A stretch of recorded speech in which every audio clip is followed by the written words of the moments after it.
रोहिणी का गर्भवती होना। नमस्कार मित्रों। दोस्तों, जीवन में कुछ पल ऐसे आते हैं जब परिस्थितियां हमें निराश, डर और अंधकार से घेर लेती। लगता है कि अब कोई उम्मीद नहीं बची। लेकिन ठीक ऐसे ही समय में भगवान की लीला हमें दिखाई देती है कि जहां हम हार मान लेते वहां से उनकी योजना शुरू होती। आज की कथा उसी उसी अद्वितीय लीला की है, रोहिणी माता का गर्भवती होना।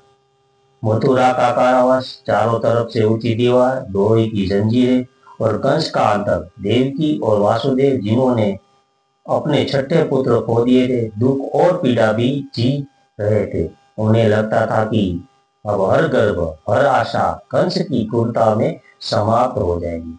लेकिन मित्रों, जब इंसान का रास्ता बंद होता है तब भगवान का रास्ता खुलता है। देवकी का सातवां गर्भ, वही गर्भ जो आने वाले समय में बलराम के रूप में जन्म लेने वाला था।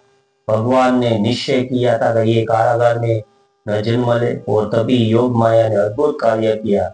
उस गर्भ को देवकी के शरीर से निकलकर गोकुल में रह रहे वासुदेव की पत्नी रोहिणी ने गर्भ में स्थापित कर दिया। सोचिए, रोहिणी को इस बात का कोई अंदाज भी नहीं था। लेकिन जैसा ही यह दिव्य शक्ति उनके भीतर आई, उन्होंने एक अद्भुत ऊर्जा महसूस की। उन्होंने मन में शांति, चेहरे पर तेज और हृदय में आनंद उमड़ पड़ा। यही जीवन का संदेश है। कई बार हमारे भीतर बदलाव आता है और हमें पता भी नहीं होता कि भगवान ने हमें किसी बड़ी जिम्मेदारी के लिए चुना है। गोकुल में लोगों कहने लगे, रोहिणी माता के गर्भ में कोई असाधारण बालक है जो धर्म की रक्षा करेगा। और यह सच था। वो बालक आगे बढ़कर चलकर बलराम के रूप में कृष्ण के सहाय, अन्याय के विनाशक और धर्म के प्रहरी बने। इस कथा में हमें तीन प्रेरणा मिलती है। परिस्थितियां चाहे जितनी भी कठिन हो, भगवान की योजना उससे बड़ी होती है। देव की कारागार में थी, लेकिन भगवान ने बलराम का जन्म सुरक्षित की थी। हर जिम्मेदारी ईश्वर का विश्वास है। रोहिणी माता को बलराम का गर्भ देना केवल एक शारीरिक घटना नहीं थी। ये ईश्वर का भरोसा था कि वे इस चालक बालक का पालन पोषण प्रेम और धर्म के साथ करेंगे। बदलाव अक्सर चुपचाप आता है। जैसे रोहिणी ने अपने भीतर एक नई शक्ति को महसूस किया, वैसे ही जीवन में भी जब बदलाव आते हैं, डरिए मत। हो सकता है कि वही आपकी सबसे बड़ी जिम्मेदारी और सबसे बड़ा आशीर्वाद हो।